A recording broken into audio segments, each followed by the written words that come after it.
Hello and welcome to Hockey Hypothetical, serious answers to silly questions.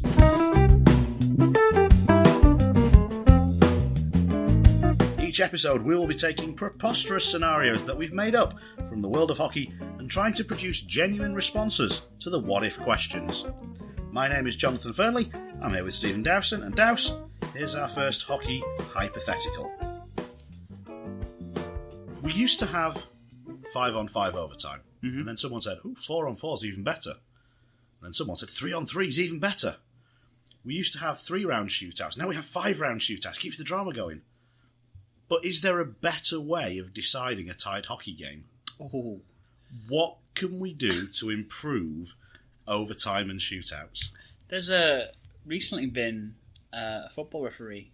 He's been suspended because he decided to start a game because he forgot his coin for the coin toss. A women's game. He went, oh no, I haven't brought the coin, and it's a TV game, so I can't nip back in and get it. So he got them to settle it by rock, paper, scissors. I think as an initial starter for 10, because then you'd have to kind of go, okay, who's my rock, paper, scissors guys? Who's got the mental fortitude to do a quick game of televised on the big screen rock, paper, scissors? Immediately jumps out. If you have to do it in a hurry, random game of chance, best out of 3, the audience trying to tell them which one to go for, like an old school 80s game show. Should there be a rock, a paper, or a scissors? That's all you hear from the crowd as they kind of try and lead them in one way. I like the idea that you could sign a specialist. Yeah. Well, I mean, one of my oldest and stupidest stories is I am the uncrowned rock, paper, scissors champion of Scotland.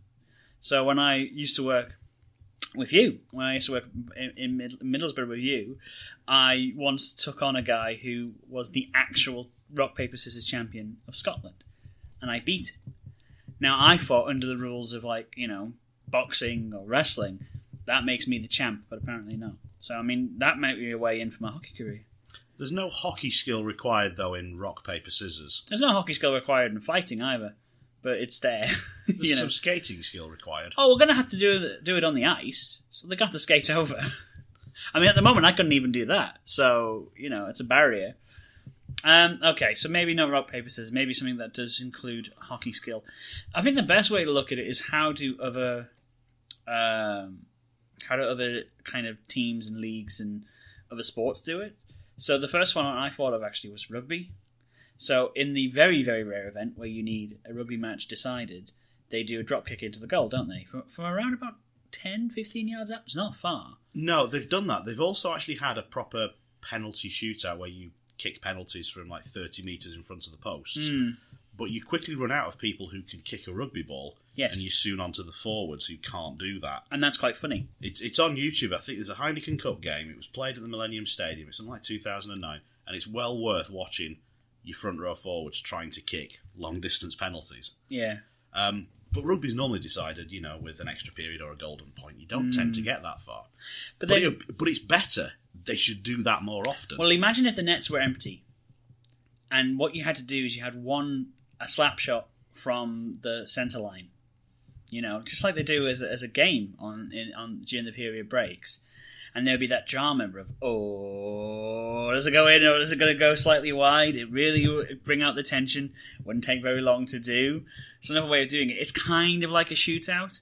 But the thing is, you need to have an end goal. Because, the other way I was immediately thought of is, yes, let's keep the shootout. But only the goalies are allowed to play. So the goalie's got to skate down the ice with the puck against the other goalie. It's just a pure goalie one-on-one. Yes. Does he change to an out-skater stick or is he using a goalie stick? No, has to use his goalie stick, of course, for maximum hilarity. Although that could go on for hours, I suppose. Yeah, penalty shots are scored at, a 30 to 40% rate? Yeah. Put a goalie in pads skating with a goalie stick and we're going to be here all night. Yeah, but what a night. Yeah, but every week? No, maybe not. So it's a thing about looking at other sports and how they settle ties as well. Well, let's just look at what hockey's doing and see if we can improve it. Having gone from 5-on-5 to 4-on-4 to 3-on-3, overtime's got better and better and better. Yes. Is 2-on-2 better, or is it the law of diminishing returns here? Well, we looked at last week about you should be allowed to lose more than 3 players on the ice, because 3 seems to be this magic number in hockey. Yeah, they're going for the 3-on-2 power play. Yeah, but 3 seems to, after that, become silly, apparently, to have more than 3. But a 2-on-2, can you imagine the length of ice you'd have? How would you do that? It'd be like a weird kind of... actually what they should do is do it like you did when you were a kid. You know, when there was not enough of you to have a game of football, so there'd be like 5 or 6 of you. You'd stick one person in goal, and you'd have 2-on-2 with a neutral netminder. There's an idea. So, like, it doesn't leave one zone. So both teams are simultaneously attacking and defending. And this is where we get to the... So you let them shoot, so you can score off the rebound. Yeah, absolutely. And then you get, like, a rec netminder to do it. So, like, you know, there's an opportunity for somebody lower down who never has a chance to play in the big leagues. Boom. You know. I like the idea. It's the best idea so far of both teams shooting on the same goal. Yeah, and then the goalie restarts... Because, like, if the goalie ever covers it up, he restarts it by just chucking it behind himself, like Aussie rules. Oh, yeah, Aussie rules restarts are better. Yeah. We want a puck job. We want a puck chuck. Yeah. You know. Referees at centre ice, don't throw it down onto the face-off dot. Just chuck it up in the air. Up in the air. Like a tip-off, like in basketball. Yeah, proper tip-off. Well, actually, in Aussie rules, for a restart, they bounce it. Yes, they do. But to let nature take its course. So if we don't freeze the first puck of the game... Yeah. And bounce it down... Yeah. Then we can challenge. That's much better. Isn't that much better? Well, you'd watch that. Okay, next hypothetical is coolest restarts. We'll come to that in future weeks. Yeah, absolutely. So yeah, maybe like doing like 2-on-2 with a neutral netminder, you know. But then, what's a neutral netminder, you know? And... Can we adapt the penalty shootout in any way? Because in football, you just run up and take one shot. Hockey has now gone to... So field hockey has now gone to ice hockey style, where you can dribble it forward. When you've got a time limit with multiple shots. So could we say that ice hockey either goes back to what field hockey used to be, which is, here's the puck on the dot, and you've got one slap shot to score. Can you imagine that? How far away would they have to be? Put them between the face-off circles. That's a fair distance. But yeah, an accurate shooter's picking out that top corner. And they're disguising it, and yeah, is the goalie not allowed to come off its crease like a proper? Goalie's got to stay in his crease. Yeah, like on the line. So yeah, it's just a single shot. Or do we allow a player to move in and take multiple shots? So he shot, saved. Right, I'm going to get the rebound. I've still got 3 seconds. I like that idea. So just give them. You've got the puck at centre ice, but you've got 10 seconds or 15 seconds or whatever you want it to be. So that if you shoot wide, not a problem. Go behind the net, get it, bring it out front, try a wrap around or something. Let's just remove a few of the things that you can't do, which is shoot again, go backwards. Let's allow more creativity to the shooters. Maybe, but you would lose that moment of knowing the play was done. The moment you hear the pads, you know, in a shootout, you know the keeper's got it, you know you've saved it. But yeah, they would be like, oh, where is it? You know, that scramble, that kind of, who knows what is going to happen next. We're waiting for the hooter is what you'd have to do instead. As somebody who's often pressed the hooter when he wasn't meant to, I wouldn't trust that as like a solid example of how to do it. Okay. Not enough goals are scored in shootouts. Yes. Players skating in. It's advantage goalie. Better than a power play, but not quite as good. Is 2-on-0 too much of an advantage? You can send 2 players out. To take the penalty. Still only one shot. Yeah. But am I going to shoot or am I going to pass it? Oh, that's quite good. And then the netminder does. And then, when you lose a shootout, rather than blaming one person, you get to blame 2 people. That's perfect. Why didn't you pass then, you know? Here's another one. It's 4-on-4 hockey, but we mean it. So it's 4-on-4 and no netminders. Okay. So we're just pulling the netminders. Pull both the netminders because we want the result as quickly as possible.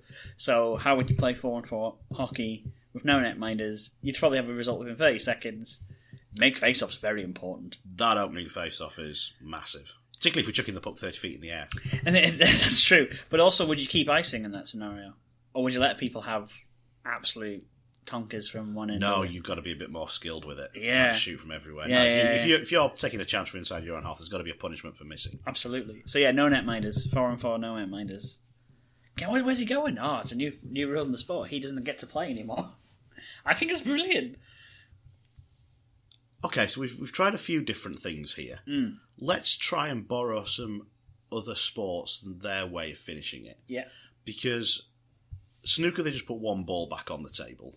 Oh, they do, don't they? Yeah, so that doesn't have an equivalent. But what they also have is they have, in the snooker shootout, which is the speed format, they have a penalty shootout, but just potting the blue.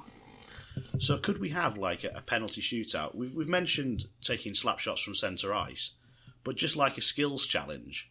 So here's just a skill from the game.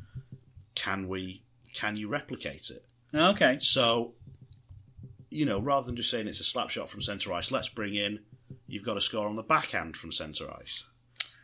Could we That'd be too bad. Could we do the cone drill? Yeah. Oh, but you just... Because after 65 minutes of hockey... That's going to be killer. Which player are you putting out that's still got enough energy left to win the cone drill? Looking at other sports, tennis is another one.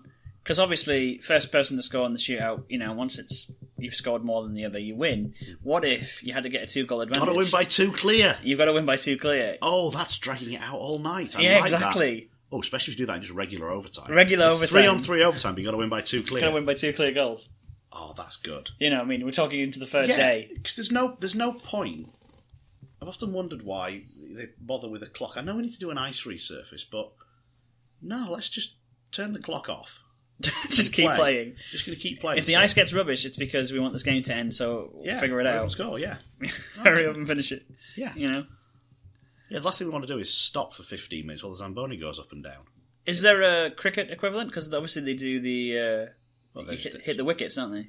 Yeah, they have a bowl out. Yeah. They've tried another over of the game. Well, that's just the overtime equivalent. Just play another innings each. I've never got the bowl out. Surely... Yeah, so then you're putting all the skill on the bowlers. Yeah. And there's no skill of batting. So why does the skill in hockey have to be shooters and netminders? Why can't it be a passing or a skating thing? Or a defensive thing? Yeah. Hardest check. Oh, how are we measuring that? Which player are you sending out to be on the receiving end of this? The referees. It's normally their fault it's gone to overtime. Do you know what I mean? There's nothing controversial about that statement, is there? It's normally their fault they've gone over to overtime. They're also a neutral party, so you get them right against the board. You get them slammed in by two big guys. Afterwards, they say which one hurt the most. You win it. Then suddenly the enforcer's alive and well in the league. It's genius. Speaking of enforcers, can we not just decide it with a fight? A boxing match, like a proper ding ding ding. Yeah, we've got 4 officials who can score the fight. Mm-hmm. We have a unanimous decision. Yeah. 2 players at centre ice, and one of them gets their arm held up by the official, the winning fighter. Yeah, because that's what we want in our overtime, is a judgment calls made by the people we like the most. Yeah. But you're not putting your enforcer out in 3-on-3 overtime. No, you're not. Let's get the enforcers back into the game. Lots of people think there should be a place for them in the game, or there still is a place for them in the game. Yeah. If you know that that's how games are decided, you're signing the best pugilist you can get. Absolutely. And then you get this weird atmosphere in overtime. You just basically get this kind of boxing kind of feel. But then how is it stopped? Is it just like 2 minutes, batter each other, UFC style? No, I'm just... Before we even get to that, once the game ends and overtime's finished, we turn all the lights off, and the players who are going for the fight have to put a dressing gown on. Yes. And take then, 10 minutes to get to centre ice. Yeah, get the welcome music all sorted out. Then we have the national anthems again. Yeah, absolutely. Introducing Let's both, get ready both to fighters. rumble. Yeah. All that stuff. I think that'd be worth it.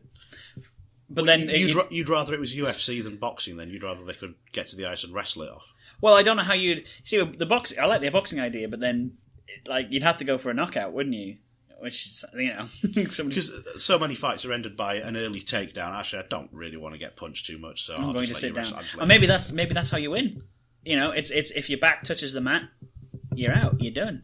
So we're going proper Greco-Roman. Proper Greco-Roman kind of. That would be something else as well. Sumo. Some of the players could do it. Players or athletes who want more big fat guys in hockey. Let's do sumo. Finally, we found our way into the sports, Jonathan. It's opened the door again. You've got to listen to us. This is us. This is our moment to shine.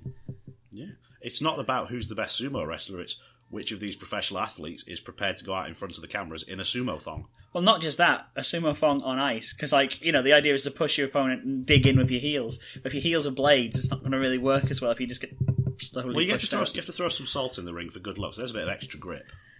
And also melted ice. Extra grip. Yeah, can you just imagine it? What did you do? Oh, we had to throw some salt in. Because what's the extra It's the end of the game. We don't need it anymore. Yeah, but no, what about the night after? I'm not saying it's great for a junior tournament when you've got games all day. Now I've got these little kids coming up trying to hit each other. Also, we've seen shootouts from under 11 players. It takes them so long to get from centre ice to the goal. Yeah. Sumo will probably be quicker.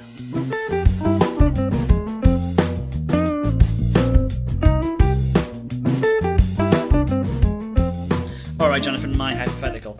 You get one timeout a game. Some coaches never use them. Some coaches are famous for using them. Some coaches are famous for using them at the worst possible time. You've already burnt 2 yours in the